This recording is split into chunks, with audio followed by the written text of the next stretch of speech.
Hi students, Mrs. Twaddle here, and we are going to learn about navigating the workspace in Photoshop so that we can learn to use the different Photoshop elements in the program. This is really important because when we start working with Photoshop and you're not sure of what to do, we need to be on the same terminology and the same page. So there's 4 different parts of the Photoshop workspace environment. And before we go through those parts, this is what we're going to be looking at trying to cover. So I want you to learn how to find the hidden menus and tools when you see a small arrow on the menu palette or tool button. I want you to identify many of the most commonly used keyboard shortcuts in Photoshop, how to take advantage of the tool tips and hints that are in the status bar area, how to open a file, how to change the foreground and background colors and swap colors and reset colors to the default, how to change the screen mode as well as to show hide the toolbars, the palettes, and the menu bars using shortcuts, how to access additional palette options through the palette menu, and several ways to zoom. So we're going to be looking at that. Now I'm going to have this handout in the Google Classroom or the CMS that will give you these shortcuts for Photoshop. This is really important to learn the shortcuts because there's shortcuts to zoom, there's shortcuts, there's different ways to open a file, there's different ways to display your screen modes, the palettes, and other shortcuts that you should be aware of. So this document will be in Google Classroom or CMS so that you can refer back to it. So what I want to do is take a look at Photoshop itself. And here I have a document, just a plain document in our Photoshop window. And so I told you before there's 4 different components of Photoshop. And the Photoshop main counterparts or main components are your menu bar, which is up at the top, okay, your menu bar. It's also the status bar, which is down in this area, and I will talk about that in a little bit. It's also the toolbox, which is this floating bar right here. Sometimes we call it a toolbar, but it's a toolbox. And then the palettes, and your palettes are usually on the right side of your screen. And right now I just have one palette open, that's my layers palette.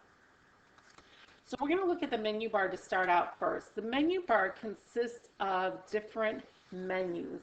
And if you go across the top, you have File, Edit, Image, Layer, Select, Filter, Analysis, 3D, View, Window, and you have a Help menu. Always refer to the Help menu if you're not sure. There's a little search engine in here that you can search for Photoshop Help, okay?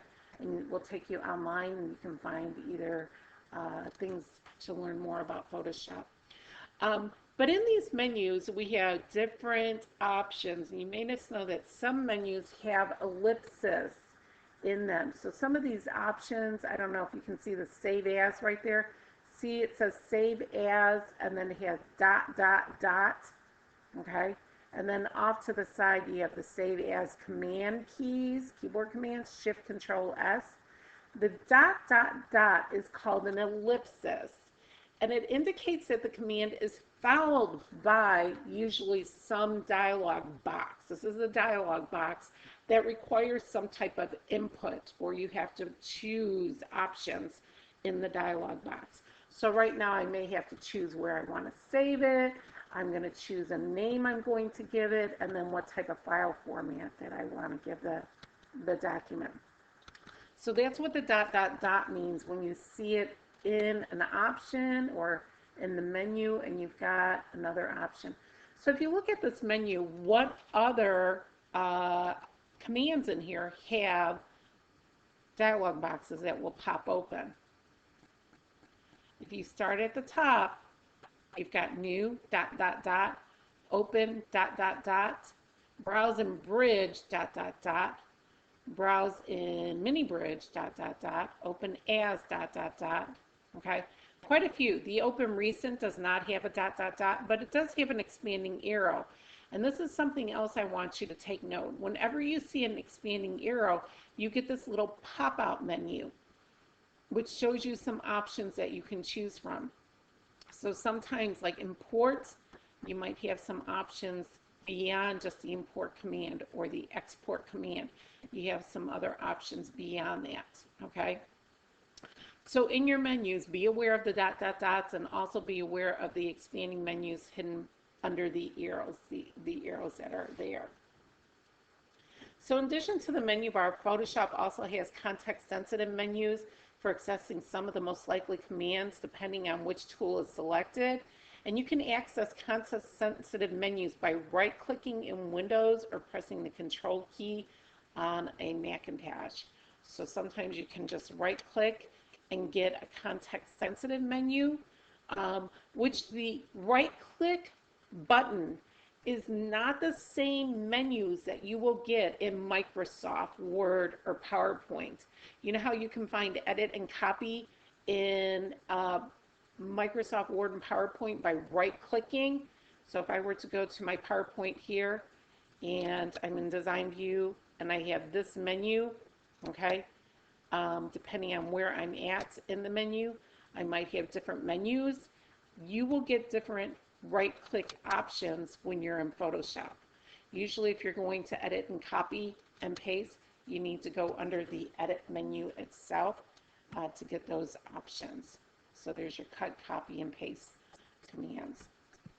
Okay, so just keep that in mind when you're using that right-click button because you're not going to get the same options when you're in Microsoft. Okay. If you right-click on the title bar, right now my title bar is unnamed. You can see that I can choose those options, consolidate, control, close all, move to the new window, new a document, or even open a document there. So those are different areas of the screen that you can right-click to get more options. Okay. The next part of the lesson I want to go over is the status bar. And the status bar, before I go over the status bar, I do want to at some point to review and read through all your options under each menu. So if I were to ask you, where do you find crop? Okay, you would have to go and find crop under your image menu. So review so that you get familiar as to what is under each of these menus, okay? That will help you as you're moving along in your Photoshop design and your Photoshop construction. Okay, so the status bar that's at the bottom here, we're going to take a look at. Now, in the status bar, you have at the bottom edge of Photoshop Workspace, usually the bottom left, and sometimes we take this for granted or it's overlooked entirely. But it can be a valuable tool. You need to have a document open, which I do, in order to be able to see the status bar. Okay, so we're going to use Control O if you don't have a document open, and that brings up your open dialog box just as it would for Microsoft Word to open up a document. But we have a document open here, so Control O or Command O if you're on a Macintosh. That's the keyboard shortcut to open. Okay, it's used by most applications. When you are in the document itself, you see a percent, a number with a percent, and I can't zoom in on this very much, but right here in the very bottom left, I see 100% to the far left of the status bar. That is the magnification level of the active document. You can swipe your cursor in this area and type a new number to change the magnification. So let's say I wanted only to go 50%. I would type 50 and enter to change my magnification. To return your document to 100% magnification, locate the zoom tool in your toolbar and double click the button. So here's my zoom tool, and I'm going to double click that to get myself back to 100%. Or I could have just typed 100% in this area here. The keyboard equivalent to this shortcut is Control-Alt-0 on a Windows or Command-Option-0 on a Mac.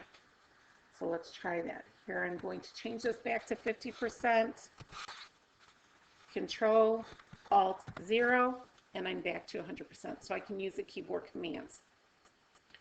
To the left of the magnification display, on the status bar, you'll see a document size. And actually, ours is on the right of the magnification display. Sometimes these will be switched based on the version of Photoshop you're using. I think our version is CS 5.1, if I recall correctly. The number on the left displays two numbers. You can see document, and it actually has a number. Okay, here we go. Number slash number, and then it says bytes. The slash, the number before the slash or the diagonal, it displays the uncompressed size of the image if it were to have all the layers flattened. The number on the right side displays the uncompressed size of the document, including all the layers and channels. And it's important to know that these numbers will usually be larger than the final file size of the saved document. So if I'm looking for a document that I can upload quickly to the internet, I want this file size to be quite small. Okay, so that information will give me some information about whether or not I could use this document for the internet.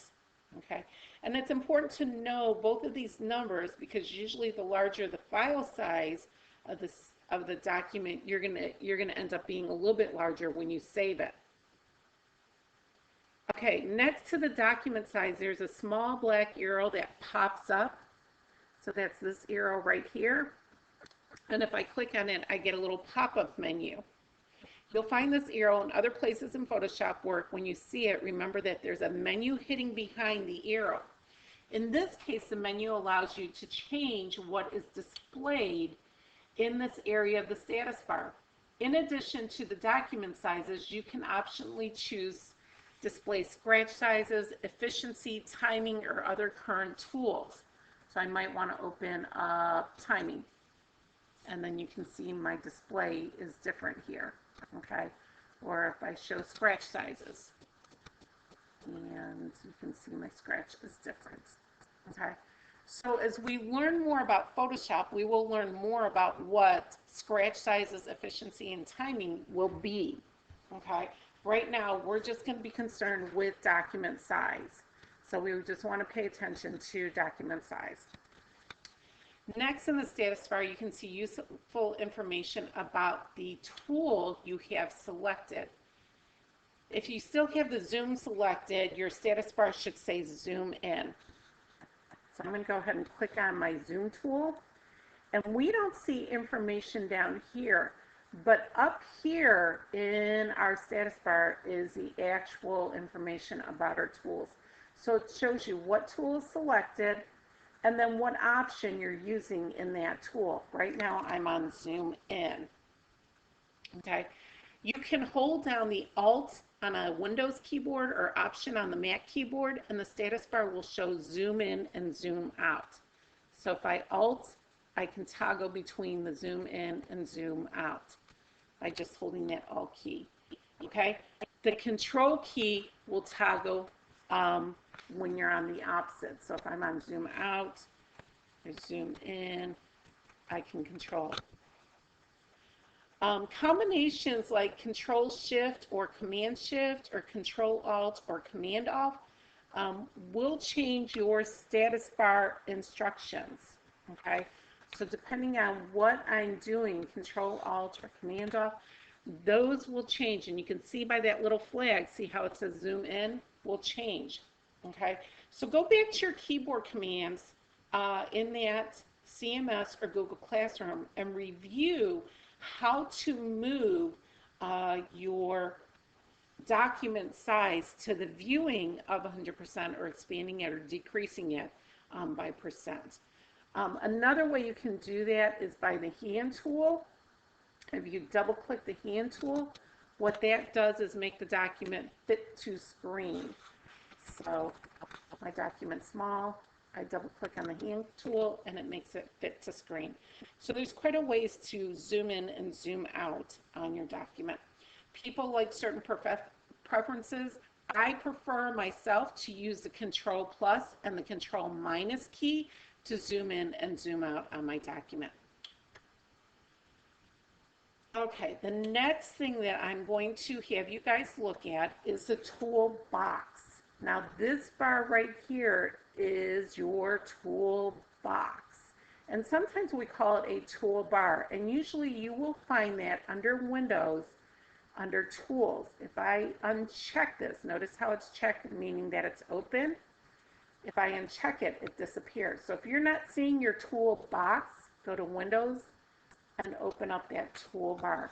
Now you can have your toolbox in a column like this, or you can have it stacked in two short columns. Okay, I prefer the column myself. The reason being is that I just like it alongside, and to me it just doesn't seem like it takes as much of my workspace in my environment, which is that gray area. We know this white area, or even sometimes you might have a checkerboard looking, which is a gray white area. That is your canvas, and the checkerboard, remember, is transparency, but the white area is actually my colored here. So you got to jump start on learning about zoom tools when we're studying the status bar and even the menus with the pop-outs.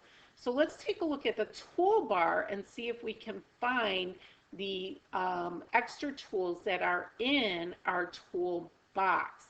Okay, so what we need to do is we need to hold our cursor and hover over one of the buttons, and in the very bottom right corner you can see a real tiny arrow. The tiny arrow means that there's extra options under the tool. Now on my first toolbar or my first tool option, I don't have a tiny arrow, but on this one I do, and you can see it right there. So if I hover over that and click down, I get that pop-out menu. So remember, that arrow always allows you for a pop-out menu that gives you more options. So on my elliptical marquee tool, which is displayed, I now have a rectangle marquee tool that I can choose. I have a single row or a single column marquee tool that I can choose. Let's take a look at another one. On my gradient tool, I have a gradient tool or the paint bucket that I can choose. So any of these tools that have these tiny arrows will have an expanded menu, more options for you to choose from. And just remember, when you hover over the tool for a while, you will get the name of the tool. Right now I am on the blur tool. If I were to move up to this one, I would see that it is the clone stamp tool. Okay, so as long as I hover over that area and hold the mouse pointer there, I will get the name of the tool. So you will want to take a few moments to familiarize yourself, not just with the menus up here and what's under the menus, but also what's under each of these tools that have that expanded arrow. Okay. All right, let's move down to the toolbar and look at this area right here. This area, I am actually showing a little color information, okay, right at the bottom here. So we're going to familiarize ourselves with that. Now the one in front, this white, is called your foreground. Okay, see it says set foreground color. And the one in back is your background, set background color. Okay, so as we move into this area in the color swatches, the foreground and background colors are displayed. The tiny arrow to the top right allows you to swap. So I could swap and change my foreground and my background just by clicking my mouse button. Okay. The symbol to the lower left lets you reset it. So I can reset it right here, which is already foreground, background. So if I want my foreground black, I can reset it right there. Hold your cursor over those two areas to learn the keyboard shortcuts of the foreground and the background. And I will tell you, the keyboard shortcut for X is white for the foreground. The keyboard shortcut of D is black. So if you want your foreground to be a certain color, X and D will do white and black for you. Okay, the next button on the toolbar right down here lets you toggle between a mask mode, and we will learn about masking in a later date, so we don't need to cover masking right now. Okay, Convenient place to mention a few more shortcuts for modifying the workspace appearance. Feel free to try them out as you are working in Photoshop. When you're in full screen mode, you can toggle the menu bar on and off with the Shift F key, okay, which allows you to see your document or your canvas on a black background. Okay. Also, your Tab key and Shift Tab will allow you to hide some of your palettes. So I just hid my layers palette and now I brought it back. Okay. Other things about the toolbox that you should be aware of. Remember, arrows let you define hidden keys. Okay. Each main tool has a single letter keyboard shortcut assigned to it. D resets the foreground color to black and the background color to white. X swaps the foreground and background colors. F toggles the screen mode. Shift F turns the menu bar on and off. And then Tab and Shift Tab will turn the palettes on and off. So now we want to take a look at palettes. Okay. And right now, we are going to learn more about how to get these palettes on and off. So we've covered the menu, the status bar, the toolbox, and the last part that we need to cover is the palettes. And the palettes, when you first open up Photoshop, are stacked along the right edge of your screen, okay? So your palettes are stacked along your right edge of your screen. When you're looking at your palettes, you can add more palettes by going to Windows, okay? The other thing I wanted to let you know is that you have an Arrange workspace, and I would say that you are always going to use the Essentials workspace. So when you're in the Photoshop environment, if it doesn't look like this right here, then just go to Windows and arrange your workspace by the Essentials. Okay, that's the default. Okay, so back to our palettes. I have Layers palettes, I have Adjustments palettes, and I have my Colors palettes open. Okay, palette groups can be moved around in the workplace by clicking the title bar and dragging. So if I wanted to move my color palette away, give myself more room for these palettes, this is what I call floating. It is now floating in my document. I can put it wherever I want. Why I'd want to put it on my canvas, I don't know. But it doesn't necessarily have to be in the right side of your screen. Okay. You can collapse a palette. So there's a little down arrow here, and if I wanted to, I could collapse. Let me move this one off. Collapse that palette.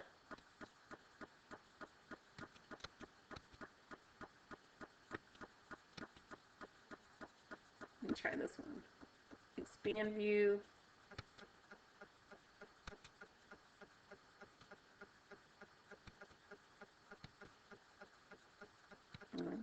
Collapse it down, or hide the palettes. You can close the group. Okay, you can hide or uncheck a palette. So if I want my color palettes off, I can turn that off. Okay. Palettes do not completely collapse, by the way. You can collapse palettes, but the ramp is still visible, which is this title part right here. Okay. The nice thing about palettes, it gives you easy access to your commands. So you don't have to go under your window or your filter or your select or layers menu to get these commands. It gives you easy access to the commands right there. Okay, when you close the palette group, it closes all the palettes in the group. To display a palette, again, you have to go under Windows to get that palette to show back up. So enter return equals the show hide button on your palette. If you use the function keys, F5 show and hides the brushes palette. Okay, so there's my brushes palette if I click on F5. F6 is the color palettes. So I can turn the color palette on and off by using the F6 key. F7 is my layers palette. And F8 is my smart recorders. So F8 doesn't work. Okay. So those are your palette commands. Just remember for Photoshop, what palettes you use the most is actually the palettes that you will want to review, okay, or have open. Okay, so the next thing we're going to look at is our review for our quiz. So going back over here, we talked about hidden menus with the small arrow or the palettes. We also talked about many of the most commonly used keyboard shortcuts, and I'm going to give you that handout in CMS or Google Drive. You also will take advantage of the tooltips by hovering over each item so that you can view what the tooltip is or what the button is. There are different ways to open a file. We need to change the foreground and background colors, and we can swap those out by using the X and the D keys on our keyboard. If you want to set your screen modes to the show hide, you can show and hide different palettes by using your function keys.